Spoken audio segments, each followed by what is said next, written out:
Hello my friends, I'm Buck Weezer and you've tuned to Buck's Small Engine DIY on YouTube. Do you have a lawnmower that's been sitting unused for several years and now it won't start? Then I think you should stay tuned because that's what I've got here, and together we're going to get it back up and running. So stay tuned.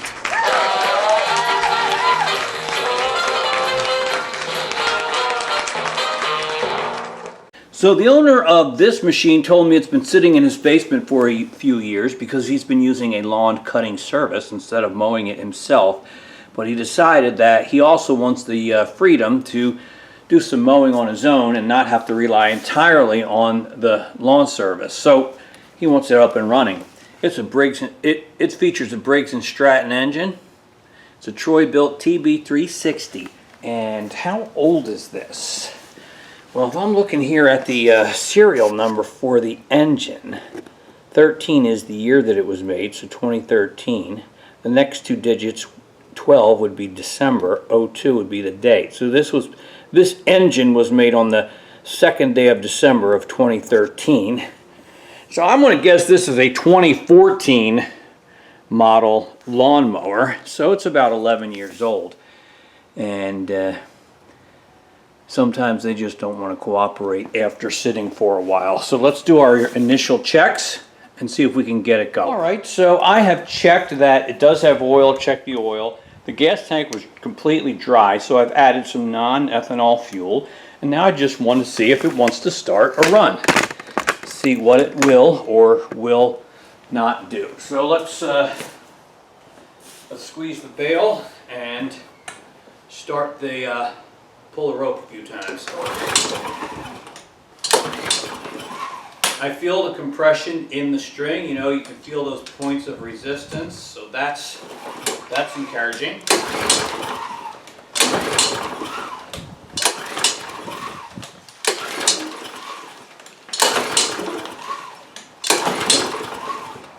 And indeed, we gave it enough chances to start. It doesn't want to. So let's try another test. Okay, so what I want to try is another test. We're going to remove the air filter cover, pull off the air filter, and I want to shoot a little bit of starting fluid, engine starting fluid. I got this at Walmart. Any auto parts store would have it. And I just want to spray some of the starting fluid directly into the intake here, down towards the carburetor. And then attempt to start the machine and see if it will run, even briefly, on that artificially induced fuel called starting fluid. So let's pull that starter rope again and see what we get.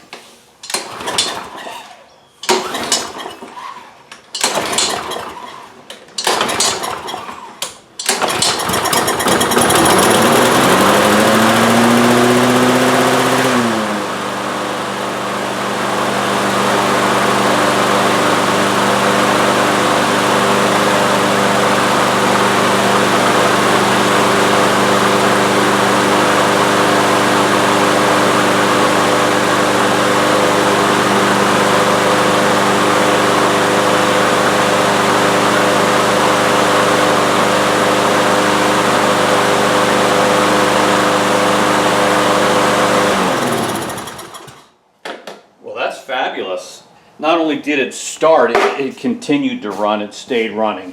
Usually what happens with some of these engines that have sat for a long time is they'll start and run for 2 or 3 seconds on the starting fluid but not continue to run. So this one is ahead of where that is. But I can't just return it to the guy at this point. There's some other things that I need to look into, and I'm going to show you right now. Very often what happens with these mowers that won't start after sitting is that the jet in the bottom of the carburetor gets clogged or corroded because of the old fuel that sat in there for an extended period of time. And you have to clean that out. And even though this is now starting and running, indicating it's not completely corroded or obstructed, I want to show you how to take that off and clean it out. And I want to make sure it's completely clean in there as well before I send this back. So I'm taking off the air cleaner assembly right here with these two 8mm socket takes these off. There's also a breather tube in the back that plugs into it. So you gotta separate that. Oh. Right there. And you see how dirty this is. I really want to clean all of that off. And what I want to do is under here there's a 1/2" bolt that serves as our main jet, and we're going to take that down and clean it out. First I'll clean off some of this stuff here on the surface on the outside. I'm just using some carbon choke cleaner and an old toothbrush just to clean off some of this accumulated dirt on the top.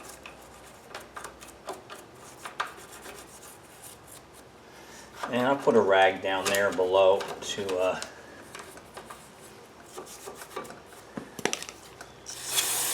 catch it all.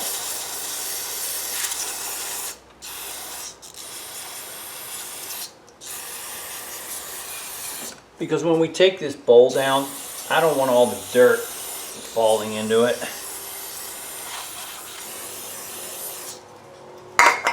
Okay, that's good. I'm going to wipe it down with a rag a little bit, and then we'll take this bowl down. Okay, because I have several inches of space here, I don't need to remove the carburetor, because the part that I'm getting to is this 1/2" plug at the bottom. That's our main jet. Now if I take that out, we're going to have some fuel spilling out, so get a rag under there. Also, I need to clamp off the fuel line here so that it doesn't continue to run when I take the bowl down. So I have these vice grips that clamp that down. Alright, so now let's see if we can remove this bowl. Alright, so you can see some fuel spilling out here. It's the fuel that was in this bowl. Don't think it'll continue to run because we have clamped off the fuel line.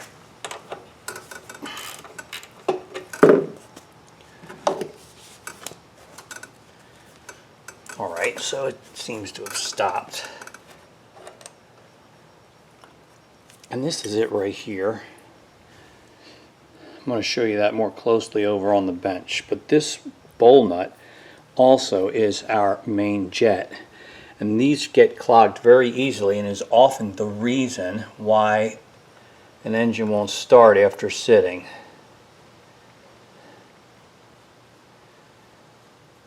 Alright, here also is the bowl.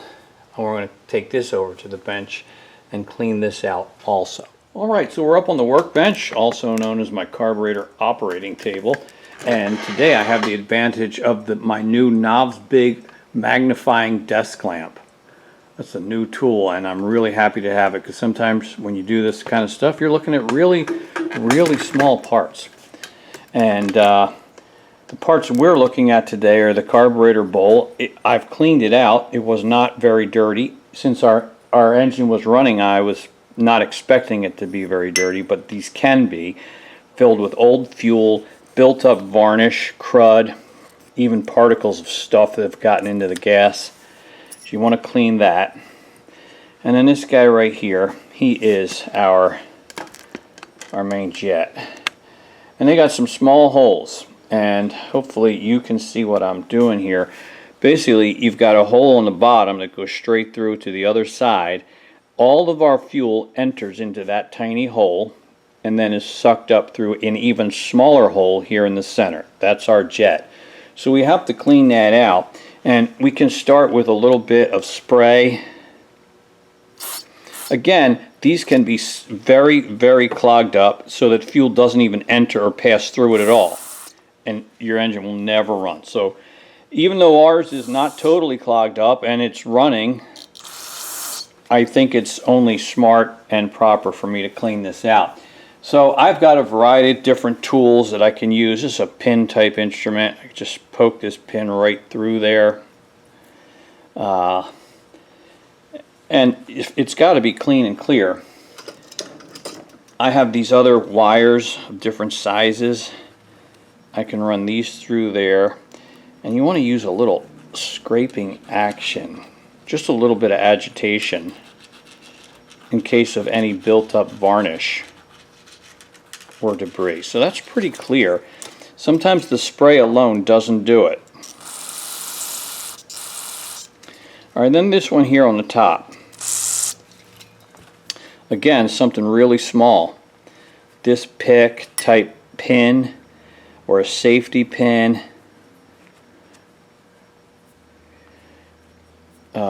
A bread tie wire, an old guitar string, something really small. But you don't want to just use the spray. You want to find something that can just provide a little scraping action along there. That's pretty good. Because again, all the fuel enters through these holes on the bottom and is sucked up through the hole on the top. Now just to verify, I'm going to spray some fuel through the hole on the top, and we should be able to see it coming out the two holes on the bottom.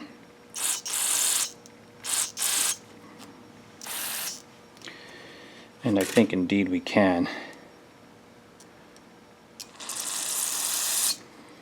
Because that's the passageway that's critical for these Briggs and Stratton Quantum engines. And that's all we're going to have to do. This sealing washer looks good. I don't think it's going to leak. I'm not going to replace it or mess with it. That looks good to me. Our bowl's now clean. We're going to put this right back up on the mower. And the nice thing is we were able to do this without having actually to take down the carburetor. So it's nice and easy this way. Alright, putting the bowl back up. I had taken it down carefully because I didn't want to compromise this gasket there at the top. If that happens, you'd have to replace that gasket, but I think ours is still good. And I know probably just are looking at the back of my hand, I'm just trying to start that plug, jet, bolt, whatever you want to call it.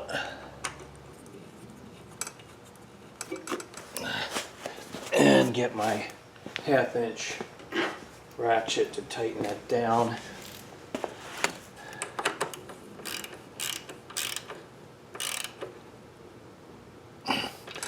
Alright, so now we can remove the vice grips that are clamping down the fuel line, letting fuel again flow into our carburetor. And I'm just going to let it sit here for a minute and make sure it's not leaking anywhere. Here on the bottom, I want to make sure the needle and seat is working properly inside with the float so it doesn't leak out here. So I'll just give it a few minutes and then we'll test it out again and start it up. Alright, I'm ready to start it up again. I'm not going to put the air cleaner assembly on it just yet. I want to be able to observe that as the engine warms up that our automatic choke opens up. This linkage here going over towards the muffler will push the choke plate open as the engine warms up, and I want to verify that that happens properly. So I'm not going to put the air cleaner assembly back on it yet. Well, let's see if it starts and runs for us.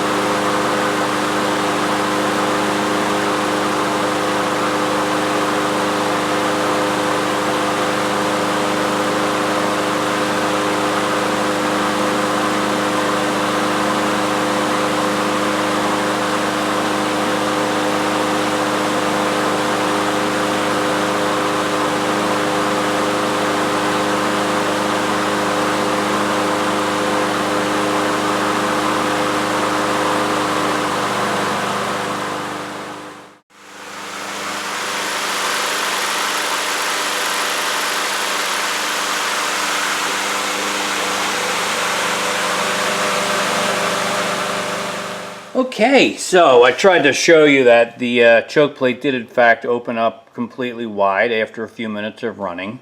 To my ear, the engine was running a little fast, and I slowed it down really just by bending this tab right here that connects to this throttle spring. I just bent that, so maybe the spring's stiffer than it used to be, but that slows the engine speed down a little bit, and I think it was sounding pretty good. So I can put it back together now. I'm very satisfied with what we've got. Alright, that's it. This really was a very easy repair today, wasn't it? I'm happy about that, and hopefully the things that I did, that I showed you, can help you get your mower back up and running if it's been sitting for a few years and now does not want to cooperate. Now, not every brand of engine is the same as that, but this is one of my favorite Briggs and Stratton engines, and it's really easy to service that main jet there at the bottom of the carburetor. I want to do some more work on this. I'm going to clean it up. It's filthy. Change the oil, put in a new spark plug, new air filter, and then the owner will feel like he's getting his money's worth. I hope you feel like you got your money's worth. Give me your comments and questions in the discussion below. I always appreciate hearing from my viewers. That's awesome. Thank you. Remember, guys, as I always say, only you can put the do into do-it-yourself.